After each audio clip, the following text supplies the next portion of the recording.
இந்த படத்தை வந்து ஊட்டியில் செட் பண்ண ஐடியா. அது வந்து உண்மையிலேயே பாராட்டுக்குரிய விஷயம். நம்ம ஊரில் செட் பண்ணி இந்த கதையை நிறுத்தியிருந்தாங்கன்னா, ஏதோ நார்மலா தான் போகுது அப்படிங்கிற மாரி இருக்கும். கொஞ்சம் ஊட்டியில் ஏதோ வச்சங்காட்டி, கொஞ்சம் லொக்கேஷன்லாம் வந்து கொஞ்சம் அதெல்லாம் என்ஹான்ஸ் பண்ணிருச்சு அந்த வேல்யூவ அப்படிங்கிற மாரி தான் இருக்குது. அதை வந்து கேப்சர் பண்ண சினிமாட்டோகிராஃபி ஆகட்டும், அதுவுமே சூப்பரா பண்ணியிருந்தாங்க.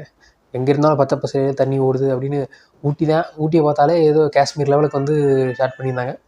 அதெல்லாமே வந்து நல்லாருந்துச்சு அப்படின்னு சொல்லலாம். இந்த படத்துக்கு ஏன் வந்து சட்னி சாம்பார் அப்படின்னு பேர் வச்சாங்க அப்படிங்கிறதுக்கான விளக்கம், அது வந்து உண்மையிலேயே வந்து நம்ம அவங்க எடுத்து சொல்லினா கூட அதை வந்து செமையா அந்த அண்டல் கனெக்டாக இருந்துச்சு.